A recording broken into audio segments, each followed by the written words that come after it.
يحكوا في قديم الزمان على مرأة توفى رجلها وخلالها وليد صغير وحانوت تجارة. وفي ذاك الوقت كانت المرأة عيب تخدم، واللي توفى رجلها لازمها تعاود تتزوج. المهم ما تعيش بوحدها. ايوا جابوا ليها العائلة راجل تزوج بيها وشد التجارة ديال المرحوم، وكما يقولوا ضل راجل ولا ضل حيط.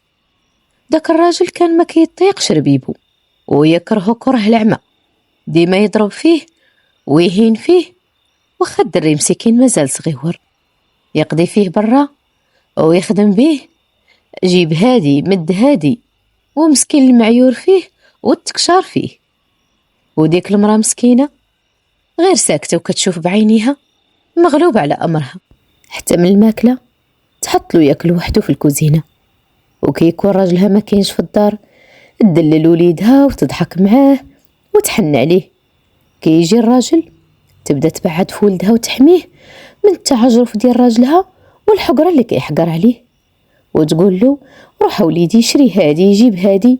المهم كتحاول تبعدو، والوليد صغير حتى ما كملش 6 سنين. ايوا سيري ايام وجي ايام، وكل يوم على هاد الحال. داك الوليد مسكين شاقي من راجل امه، يتحمل والفم ساكت وما تسمع منه غير الله يبارك وحاضر. والام كبدتها محروقه على وليدها وما بيديها حيله. وداك الراجل كل مره يزيد فيه ويزيد الحقد ديالو على داك الوليد، ولو كان يلقى يطردو من الدار غير صابر على عينين وكلام الناس. لا يقولوا خرج الولد من الرزق ديال بوه، واللي ما يخافش ربي كي يروح للدار لازم يبعث ذاك الولد يقضي حاجة ويدير له شغل من لا شيء. المهم هذاك الولد ما يشوفوش في الدار.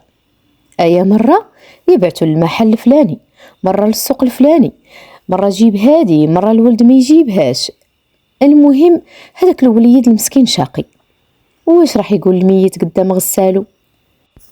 وفي واحد النهار رجع هذاك الراجل للدار وهو شايخ وناصب، وحاب يتخلص من الولد بأي طريقة وفي أقصر وقت ممكن. ناداله وعطاه الفلوس وقال له روح شري لي بالك وعندك ترجع بلا بيها. الطفل قال له حاضر وخرج، وما تجرأش المسكين حتى يسولو واش هي بالك هذه.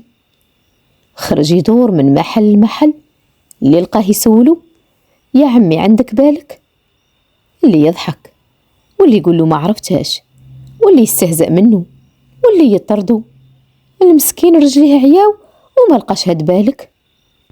ايوا الشمس غربات والدنيا ليلت، والطفل من دكان لدكان يقلب على هاد بالك، حتى شاف الناس ملمومة ويتغاوتوا بالك بالك، ومشى يجري داز من بيناتهم.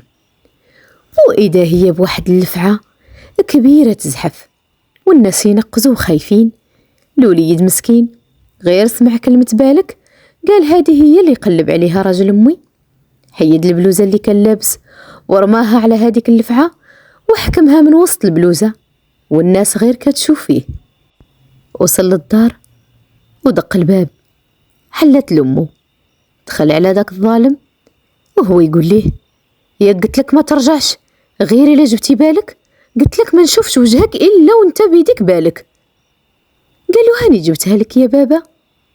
تعجب الراجل، جبتها وريني نشوف. مدلو الوليد هذيك البلوزة غير حلها وهي تلدغو ديك اللفعة، يطيح يتخبط ويعيط حتى صاحب الأمانة هز أمانته وتوفى. وهو يشوف داك الولد فيه وقال بالك بفلوسك شريتها لك، يا صاحب الخير سالك ويا صاحب الشر هالك. وحكايتنا مشات مع الواد وانا جيت مع الجواد.